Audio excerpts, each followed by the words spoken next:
Seated on the dais with me from the Kalyani Group, Amit Kalyani ji, Goel Saab, from my ministry, Nagin Nath Sinha ji, Ruchika ji, Sukriti ji, and all of the ladies and gentlemen present here this afternoon on this important day, benefactors, believers, part of the ecosystem of the steel industry. At the outset, let me first congratulate Kalyani ji and Goel Saab and the Kalyani Group for striking forward and being able to establish position and show the path forward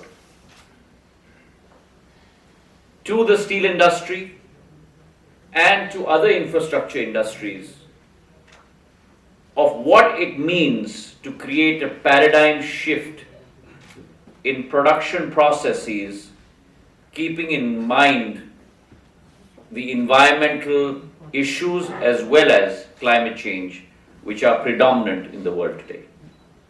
My heartiest congratulations to the group, a group that has always been at the forefront of great production, service to the nation, and also a group that has really taken India's name forward on the global stage across many, many frontiers. Steel, ladies and gentlemen, is a founding precept of any emerged economy, developed economy across the world. And so is the case with India. As our aspirations grow, as development tries to seek new frontiers, new paradigms are established, tectonic shifts occur across the spectrum. Steel becomes the foundational force based on which an economy prospers and grows. Today, India has emerged on the global stage as the 5th largest economy, powering itself in the last 8 years under the leadership of our Prime Minister Narendra Modi ji, from an 11th position in 13-14 to a 5th pole position in the year 21-22. We have displaced many developed economies across the world, and that journey will continue. It is our forecast and the forecast of many international research bodies that by the year 2030, India will move from 11th position in 13-14 to the 5th position in 2022 to the 3rd position by 2030, displacing even Germany and Japan to become the 3rd largest economy in the world. Now, to attain that position, production of steel that becomes the raw material for every successive industry down the value chain, many of which we saw in this video. From the other portfolio that I hold, civil aviation, to engineering,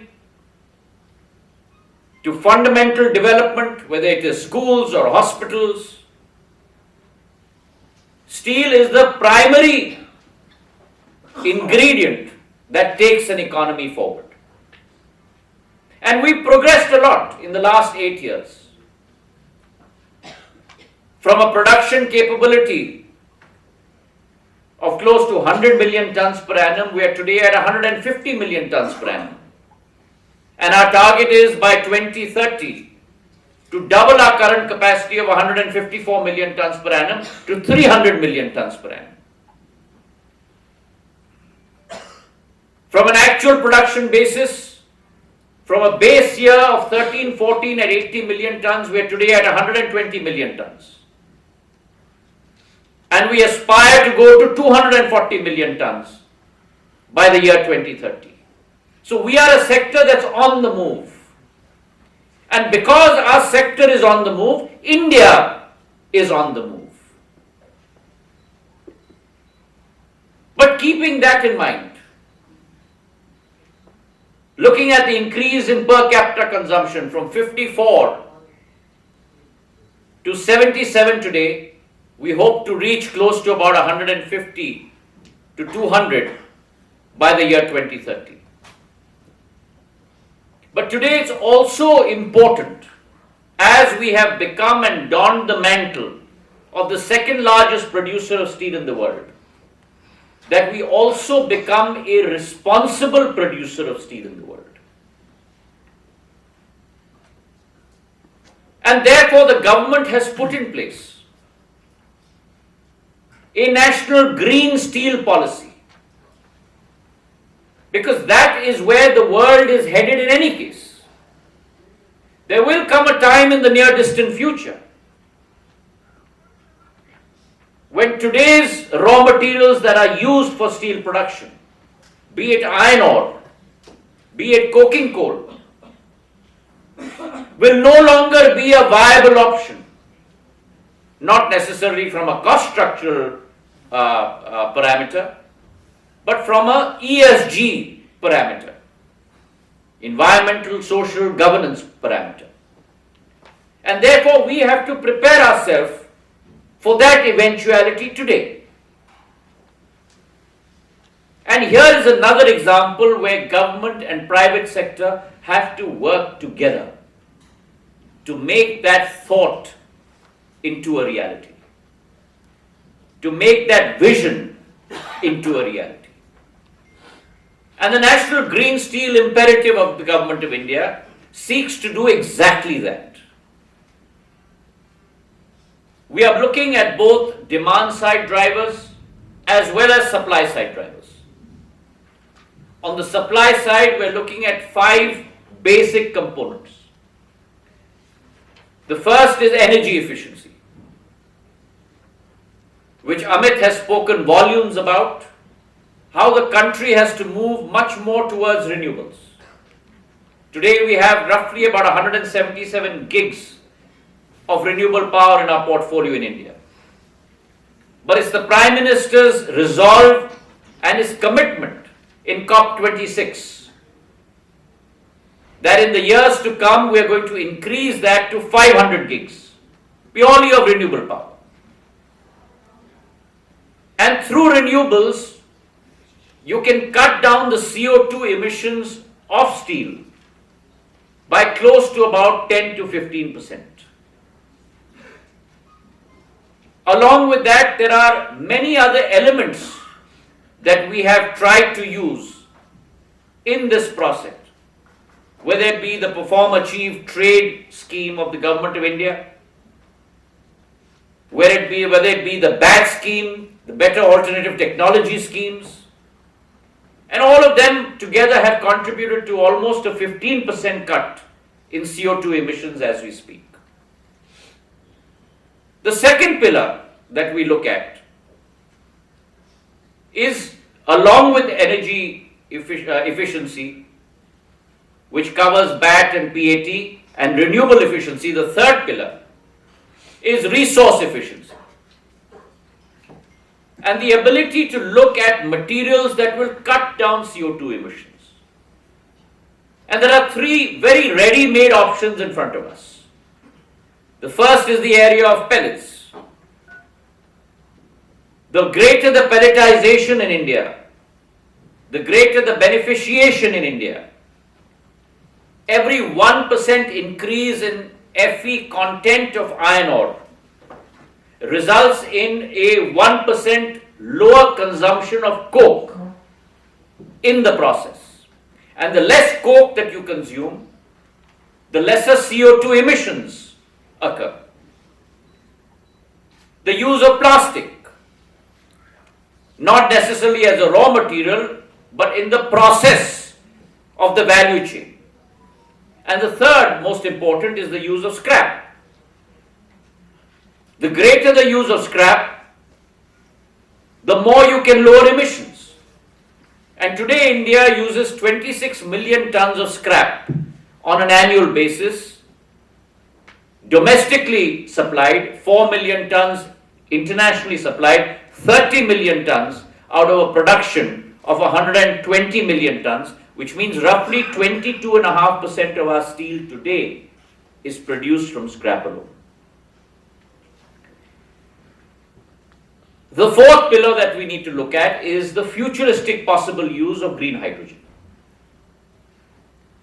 Today, technologically, there are still a lot of speed breakers that need to be overcome on a global scale for the use of hydrogen as an input for the production of steel.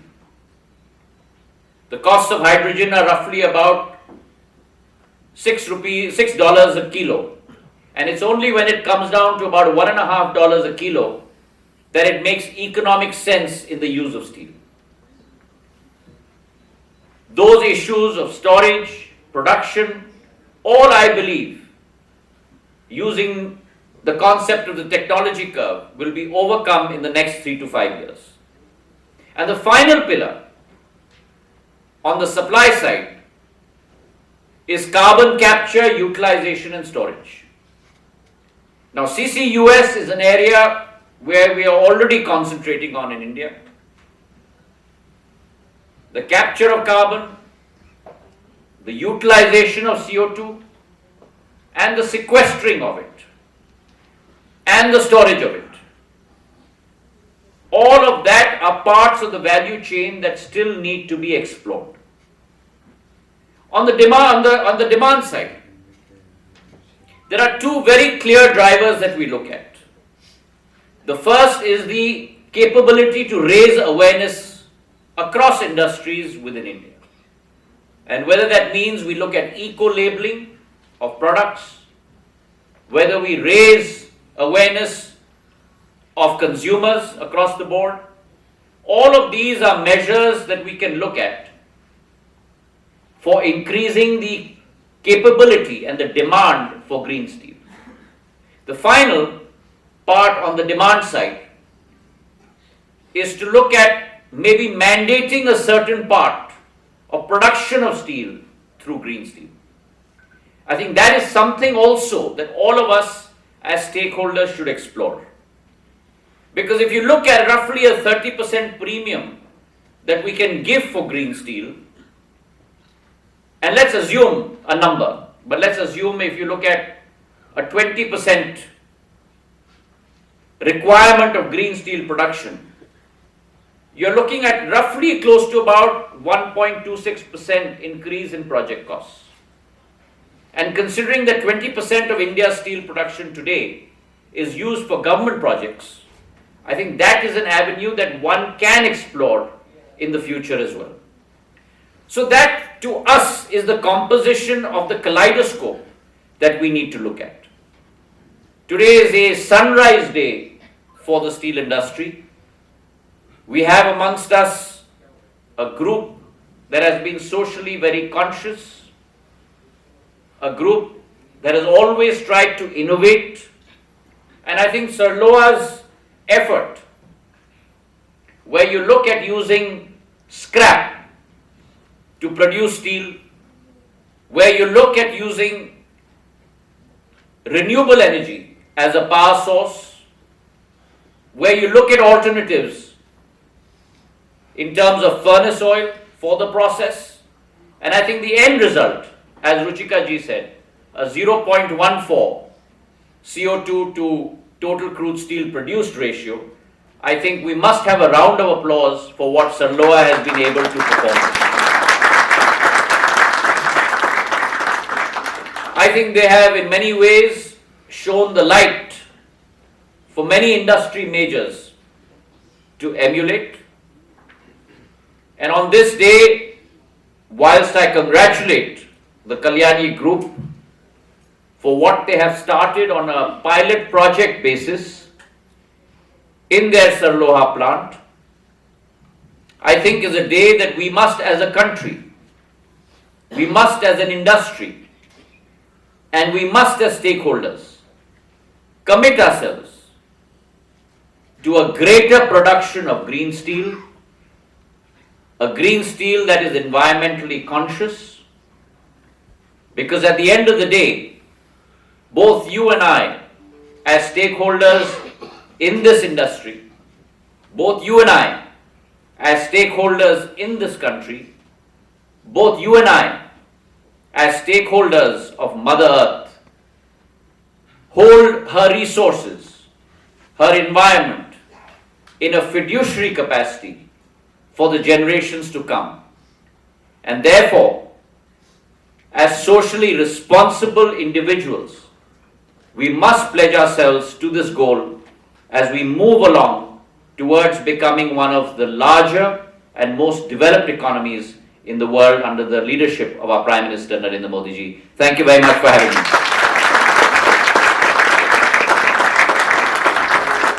Thank you, Honorable Minister.